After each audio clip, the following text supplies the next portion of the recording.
Hey, what's up guys, aarava here, and welcome back to a brand new video here today, and we have got some F1 2022 cars here in their brand new liveries. We're here on Assetto Corsa. We've got the Formula Hybrid 2022 Evo mod with now the official new liveries for all the cars announced so far, apart from the Alpine, because that literally just got announced this week. But we've got the Red Bull, the McLaren, the Silver Mercedes with Hamilton and Russell 63, the Haas, we've got the Williams with Albon and Latifi, the gorgeous Aston Martin still, the lovely classic looking Ferrari, and then of course the AlphaTauri as well. But we're going to be driving as Leclerc at the back of this grid, and we're going to be doing a race around the Spanish Grand Prix circuit, Barcelona, obviously the place for, well, it's testing one, but F1 are calling it the shakedown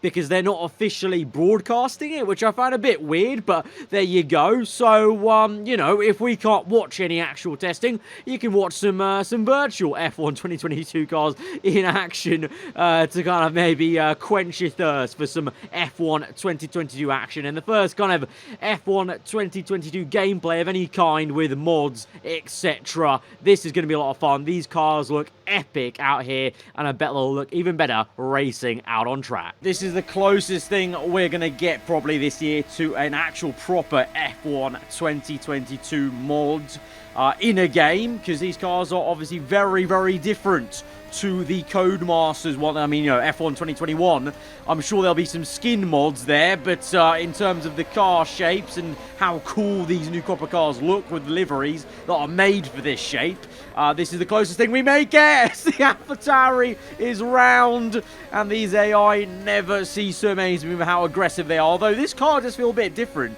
This is the Formula Hybrid Evo model, and so far on previous videos I've done on Assetto Corsa with kind of this current crop of new-gen cars, I've driven the other Formula Hybrid, so this feels a little bit more aggressive, you know, and I don't know, for whatever reason, I think the force feedback's also been reset, so it feels very heavy to me, but we'll move on and we'll get through it. Up to P13 already in Leclerc's Ferrari, trying to see if we can get on the back of Nick Latifi. Obviously, all these cars are equal performance, really. There's some differences in the AI, all randomised a bit, so don't look for realism here. This is just to have a little fun race with these new copper cars and have a nice visual look at them, of course, in the replay. So I'll try and cut in whilst we're racing, but now on the back of Sonoda. Also, hopefully the game looks somewhat better than my last video on Assetto Corsa. I've been playing around with the Soul post-processing kind of filters and whatnot. I don't think I actually had them activated at all properly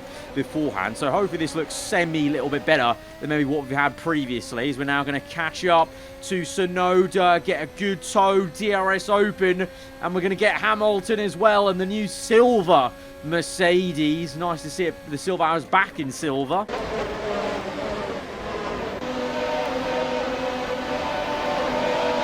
Okay, easy. This corner is very snappy here. This car is a bit wild. This is very on edge, as they will be probably in real life, because we know the low speed is going to be very different to what we've had previously. Maybe not as stuck on as we go side by side with Sainz.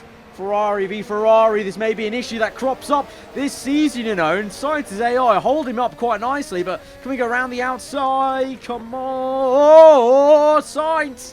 Oh my god, Sainz, what are you doing to me? We got him. But that really actually might be a real problem this year. Ferrari v Ferrari. Ferrari are actually there, fighting for wins, fighting for podiums, as we have to take big avoiding action on Leclerc's mate Alex Albono in the Williams there. Bit slow, well, a lot slower than I thought he was going to be into that corner. And now we've got clean air to chase after the top cars, making good progress in this little race. Let's try and get a nice lap underway, but I'm looking forward. I'm looking forward to testing, I was going to say.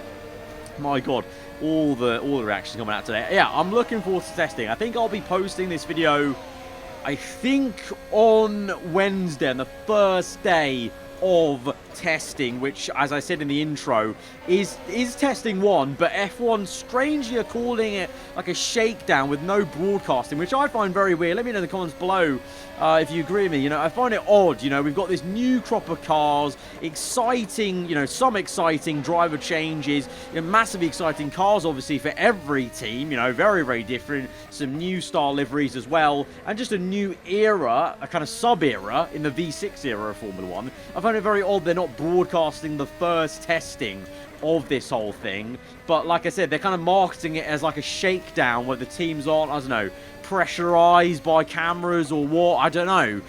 The rules are going to be different with what the teams, you know, maybe they're allowed to, you know, be a bit more secretive, or I don't know. But I don't know why there's that difference there. As we now crash these top cars. Bit of traffic, of course, the Haas is causing the traffic there as we overtake Mazepin. He's still there, though. Although saying that, Haas looks like they've rocked up with a very different car and actually looks somewhat aggressive with some ideas that other teams have not had. So maybe that year out for Haas has maybe been a pretty decent thing for them. I guess we'll find out. Maybe wishful thinking, but you never know. Stranger things have happened in Formula 1, obviously, you know, to 09. You never know. I really hope there is some surprises, but it's going to be hard, you know, in this new gen of Formula 1 as we catch up to Russell. Let's just hang with Russell for a little bit here, because this is going to be really, really cool, seeing Ferrari and Mercedes. Well, hopefully we see this. Leclerc v Russell, Mercedes v Ferrari. How cool would this be? That would be so, so ideal in this new season as we squeeze George out, and we're now up with Sergio Perez. And, well, this is Verstappen, actually. Perez's AI is off in the distance. Where the hell's Perez gone? He's literally bolted here. So this is just with Lando and Verstappen, that new McLaren look. I would say new Red Bull, but it's not really massively different in terms of the livery, apart from Oracle being slapped over everywhere. And also that other Bytes, I think it was. Well, I can't remember the exact name. The other sponsor they got, the crypto sponsor. But the McLaren looking very different to what it did last year, and hopefully it's a good, I'm hoping it's a great season for McLaren. I don't know, compared to Ferrari, I'm being realistic, you know, Ferrari have more of a chance of jumping up the order because they're, you know, top team. McLaren obviously are one of the, you know, fan favourites and still a big team, but in comparison, I guess, to the operational side compared to Ferrari. And also remember, Ferrari have the advantage of they got a bit more wind tunnel time, actually, and Toto Wolff was saying that might be interesting to see the difference there, that they got more wind tunnel time because of how bad they did in 2020. But obviously the cost back coming in a few years' time, I'm hoping things like that, where we're talking about the big differences in McLaren to Ferrari. Hopefully that's less of an issue. And even for the other midfield teams, you know, Aston Martin, etc., AlphaTauri, even, you know, all the teams up and down the grid, they're a bit more of an even playing field in terms of the budget, the resources they can chuck at the cars, which is what we want. We want closer competition. There's many question marks this year with Formula 1 into testing, but one thing is for certain, how cool these cars look. And now, you know, in this video as well, illustrated finally now with the actual 2022 liveries.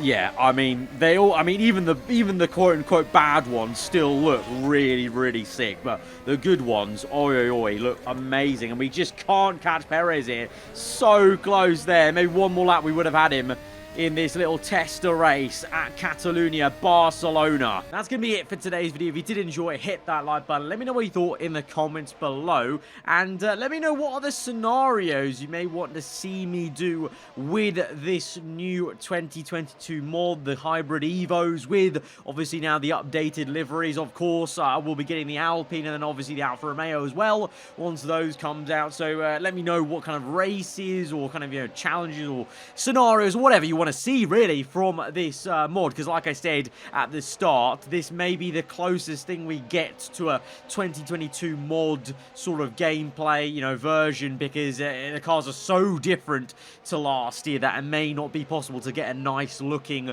and probably just worth kind of mod on the Codemasters games, because the cars look so different. And so even like the, you know, even the new lovely liveries will look very odd on the old crop of cars. So let me know what you want to see more from this Assetto Corsa mod down below. If you're new around here, then do get subscribed for weekly Formula 1 content. I'll see you guys next time. Goodbye.